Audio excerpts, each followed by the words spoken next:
Good afternoon દરેક સહકારના પરિવાર સભ્યોને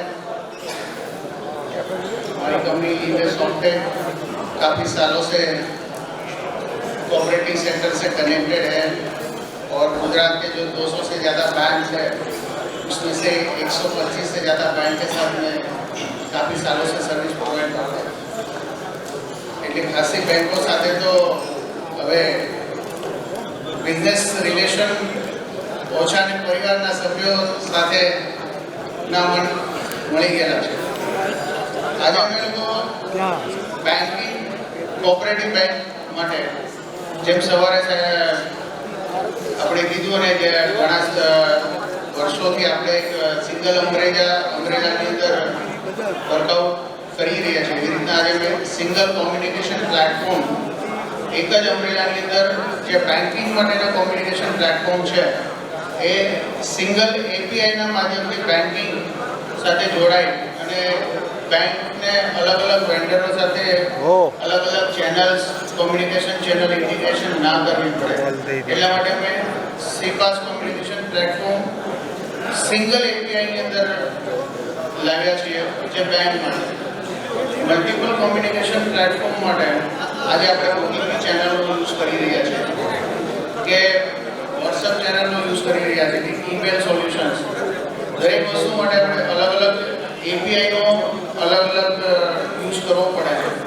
છે એમાં બેંકને સિંગલ એપીઆઈનો થ્રુ એનું ઇન્ટિગ્રેશન થાય છે જેની અંદર 20 જેટલી અલગ અલગ ચેનલોનો અમે ઉપયોગ કરીએ છીએ. જેમ હાલમાં જ આપણા આરબીઆઈની એક નાની ગાઈડલાઈન આવી છે કે દરેક બેંક એના કસ્ટમરો માટે 24/7 કસ્ટમર સોલ્યુશન્સ પ્રોવાઈડ કરવાનું એક ગાઈડલાઈન આવી છે કે દરેક બેંક આપણી યુનિક બેંક છે કે એના માટે પોસિબલ નથી હોતું. એટલે ટોટલી અમે એઆઈ બેઝ કસ્ટમર સોલ્યુશન લઈને આવ્યા છીએ જેની અંદર લેવલ 1 અને લેવલ 2 ની જે કમ્પ્લેન્ટ્સ છે એ વોઇસ બેઝ ઉપર એઆઈ ના માધ્યમથી બાયપાસ થઈ જાય છે જેથી કરીને બેંકને એના રિસોર્સનો ઓછો ઉપયોગ કરવો પડે.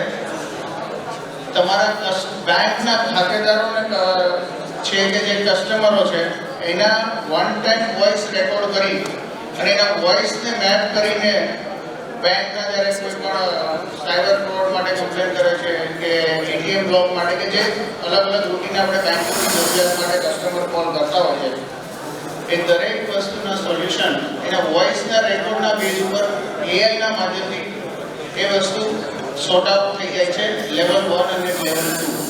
સપોઝ એક્ઝામ્પલ કોઈ કસ્ટમર બેંકમાં કોલ કરીને કહે છે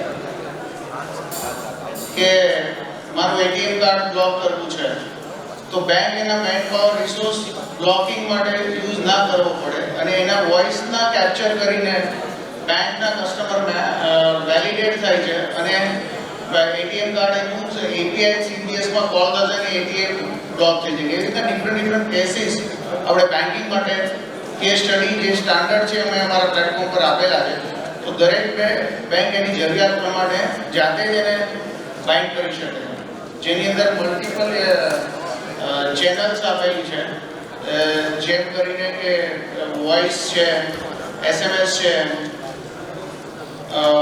ઈમેલ છે તમારું ચેટબોટ છે આ બધા જ કોમ્યુનિકેશન ચેનલ જેટલી છે એ સિંગલ એપીઆઈની અંદર આપણે ઇન્ટિગ્રેશન કરીએ છીએ જેથી કરીને એ સીબીએસ વેન્ડર પાસે એ લોકોને મલ્ટિપલ એપીઆઈ ઇન્ટિગ્રેશન ના કરાવવું પડે. બેંકને એક જ એપીઆઈનું બધું સોલ્યુશન મળે છે સાથે સાથે ક્રોસમાં આજે બેંક એના ગ્રોથ બિઝનેસ વધારવા માટે ક્રોસ સેલિંગ કરવું હશે તો પણ કેમ્પેન મેનેજમેન્ટનો ઉપયોગ કરીને કરી શકે છે. આની અંદર તમે એનાલિસિસ પણ આપ્યું છે આપણે કે સપોઝ કે તમે કોઈ કસ્ટમરને એક મેસેજ મોકલો છો અને એના હાઈલી ટ્રાન્ઝેક્શન તમારો કસ્ટમર છે તો એન્ક્રિપ્શન ફોર્મેટમાં સિસ્ટમમાં આપોઆપ તમારો કસ્ટમર બેઝ તમને ડિસ્પ્લે કરશે કે આ હાઈ વોલ્યુમ કસ્ટમર છે કે એવરેજ કસ્ટમર છે. તો હાઈ વોલ્યુમ કસ્ટમર થશે તો એને તમે તમારી મલ્ટિપલ પ્રોડક્ટ ક્રોસ સેલ માટે પણ આનો ઉપયોગ કરી શકશો.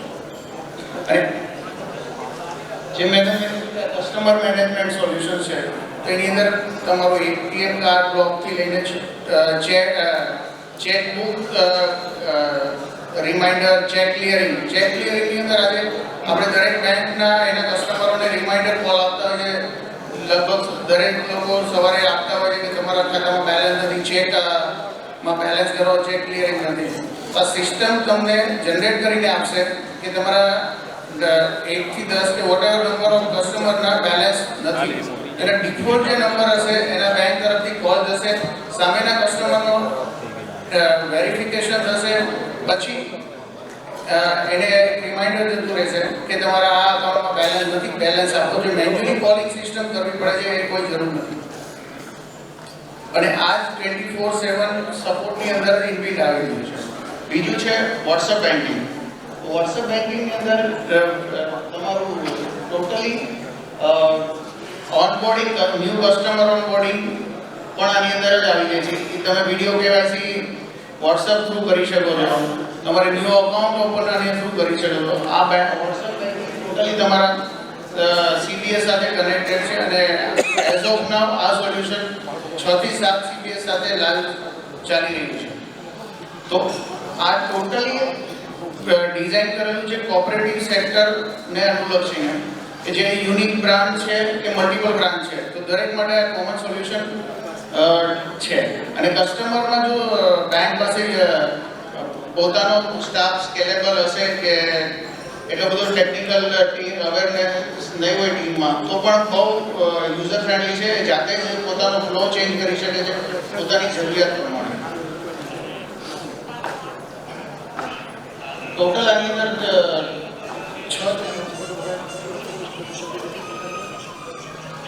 ટોટલ અલગ 6 ચેનલ છે.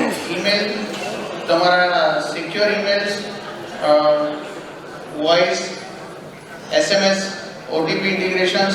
OTP તમારા એન્ક્રિપ્શન ફોર્મેટમાં એક યુઝર્સને મલ્ટિપલ નામ કે તમારા રિલેટેડ સેમ નામની કોઈ મલ્ટિપલ બેંક્સથી હશે તો પણ એન્ડ યુઝર કસ્ટમરને વેલિડેટ થઈ જાય છે કે આ ફ્રોડ ટાઈપનો મેસેજ છે કે એકચ્યુઅલ મેસેજ છે. સપોઝ એક્ઝામ્પલ કે એક નામથી રિલેટેડ ઘણી બધી સેમ પેરેલલ નામવાળી બેંક હોય તો એના સેન્ડર આઈડી કે હેડર બધા કોમન આવતા હોય, તો અમારી સિસ્ટમ સિવાય બીજા કોઈનું આવતું હશે તો એને એલર્ટ પણ અમે આમાં બાય ડિફોલ્ટ આપેલા કે સ્પેમિંગ જે બેંકના નામે ફ્રોડ થતું હોય એ એલર્ટ લાઈક. ગૂગલ RCS પણ ઇન્ટિગ્રેશન છે જે પ્રમોશન્સ માટે અને ખાસ કરીને ક્રોસ સેલિંગ પ્રોડક્ટ માટે ઘણી બધી બેંકોનો યુઝ કરતી હોય. વોટ્સએપ બેન્કિંગ અને પુશ નોટિફિકેશન. પુશ નોટિફિકેશન એક એવું સોલ્યુશન છે જે બેંક મોબાઈલ એપ્લિકેશનની અંદર તમારા બેંક કસ્ટમરોને તમે નોટિફિકેશન આપો છો અને જનરલી ઇન્ડસ્ટ્રીમાં ગૂગલનો યુઝ થતો હોય છે, એના બદલે આપણું ઇનહાઉસ સોલ્યુશન છે અને એક ઇન્ડિયાનું પહેલું સોલ્યુશન છે જે હમણાં જ બોમ્બેની અંદર ગ્લોબલ ફિનટેક ઇવેન્ટ થઈ હતી. ત્યાં જ એનું ટેસ્ટિંગ થયું, લોન્ચ થયું અને ઇન્ડિયાની બહુ મોટી પ્રાઇવેટ બેંકે 5 મિનિટમાં 50 લાખ નોટિફિકેશન એપ નોટિફિકેશન નાખીને આના POC ટેસ્ટેડ કરેલું છે. તમારો એક પણ ડેટા એન્ડ્રોઈડ કે iOS ના નોટિફિકેશન સુધી જતો નથી, બેંક પાસે જ રહે છે ટોટલી. આજે તમે કોઈ પણ એપ નોટિફિકેશન મોકલો તો તમારા એન્ડ્રોઈડ કે iOS પાસે જશે, જે આની અંદર આ કેસમાં નથી જતો.